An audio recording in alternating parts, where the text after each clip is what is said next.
is something you have been looking for. You may not have named it clearly, but you have felt its absence. Something that would make things settle. Something that would make you feel like enough or whole. And the remarkable thing is that the search itself may be the only thing standing between you and what you're looking for. Not because the search is wrong, but because of where it tends to point. Outward, always outward, toward the next version of yourself, the one who has figured it out, the one who worries less, moves through rooms without the low hum of doubt following behind. There is a persistent human belief that the thing which will complete you is located somewhere you haven't been yet. And so you keep moving, keep acquiring, keep becoming. And the feeling you were chasing has a way of relocating every time you get close. This is not a failure of effort. It is something older than effort. Philosophers noticed it. Contemplatives across traditions spent lifetimes circling it. Ordinary people feel it in quiet moments they can't quite explain, sitting still somewhere, doing nothing in particular, and sensing briefly that something is fine. More than fine, present. And then they get up and move on, assuming that feeling was an accident, a pause between the real moments. It wasn't an accident. It was a signal. What you are made of does not change based on what you have accumulated.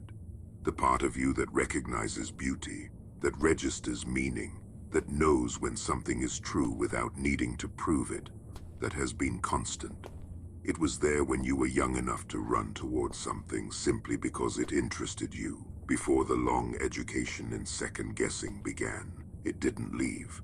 You just learned to look past it. The mind is genuinely good at one thing above most others, and that is generating distance between you and the present moment. It reaches backward into what happened and forward into what might happen, and this is often useful. Planning is useful.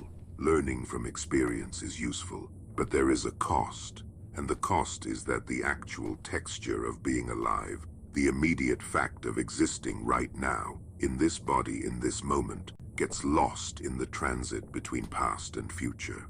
You are always arriving somewhere you already are. That sounds like a riddle. It is not meant to be. It is meant to describe something specific. The feeling of finally getting somewhere, the relief of it, is always felt in the present, never in the future. The future remains future until it becomes now, which means every moment of genuine peace, connection, clarity or rest you have ever experienced happened in the only place experience can happen, here, and that place travels with you. It has always traveled with you. The difficulty is that this understanding tends to arrive intellectually before it arrives as experience. You can follow the logic and still feel hollow. That gap between knowing and feeling is real, and it deserves acknowledgement. Knowing that sunlight is warm and standing in sunlight are different things, but knowing which direction to walk matters. What tends to live at the center of sustained searching is a belief, usually unexamined, that you are missing something structural, that there is a deficiency at the core of you that must be corrected before you can rest. This belief feels like self-awareness. It often poses as self-awareness. But there is a difference between the kind of reflection that moves you forward and the kind that simply confirms the verdict that you are not yet enough. One comes from curiosity, the other comes from fear. That fear was learned, which means it is not the truth of what you are. It is a layer, an important layer, because layers form for reasons, and those reasons are worth understanding. But a layer is not a foundation. The foundation is something you did not build. You inherited it simply by being here. The capacity to feel, to know, to wonder, to connect. These were not achievements. They were the starting conditions. And they remain the starting conditions, regardless of what has been placed over them. There is something in you that has not been damaged by time, or shaped by criticism, or redirected by approval. It doesn't speak at volume.